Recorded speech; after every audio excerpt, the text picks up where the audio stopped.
He received the honour just before setting off on a world tour, and Susanna Greenberg found out how he became a pillar of the city establishment. Guildhall in the City of London, the centre of civic government for more than 1,000 years. Though many of its traditions have long since become irrelevant to modern-day living, the city still guards its ancient customs with the same determination that's conserved its treasures and wealth. In the past, city dignitaries travelled to its many functions by horse or carriage or limousine, but today's guest of honour has a more up-to-date mode of transport in mind. Legendary rock star Mike Oldfield has been singled out for a ceremony that dates back to medieval times.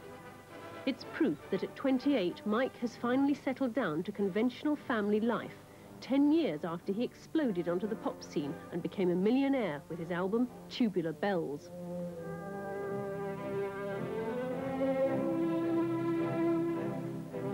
The helicopter borrowed for today's ceremony is one of Mike's few extravagances. He took up flying some years ago as a form of therapy, and now he flies whenever he gets the chance.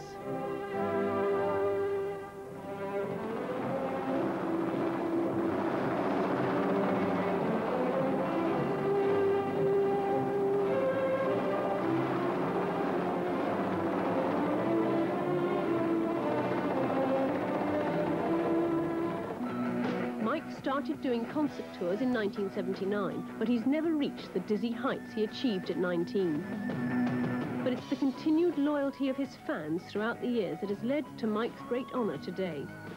He's being given the freedom of the City of London after the success of an open-air concert he gave at the Guildhall the day before the royal wedding last July. He arranged a concert in the yard of Guildhall, where we're sitting now.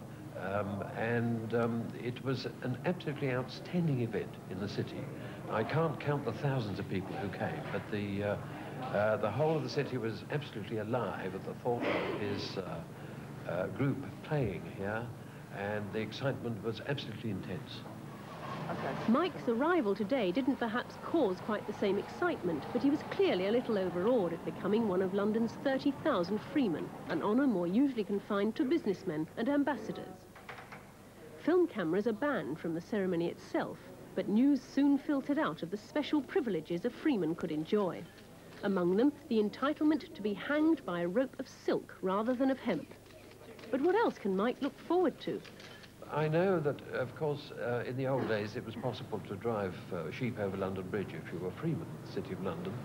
It doesn't occur very often these days, but it is a feeling inside one that, having been associated in some way or another with the city, either for a short time or a long time, that one would like to take up the freedom, because it gives you this sort of innermost feeling of being associated more closely with the ancient city.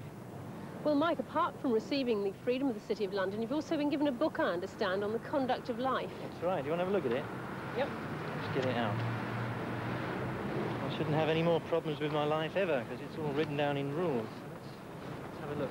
You're going to tell us about some of the rules that you find hardest to adhere to at this stage. This is Rule 31. At all times, keep your passions under command. Well, I'll do my very best. Rule 33. Fly from the first motions of every temptation to sin. Well, I always do anyway, so that's no problem. Now you're a freedom of the City of London, do you think that's going to change your life in any way? I must say I feel very, very proud. It's like being accepted into an establishment, given such an honour. It's wonderful.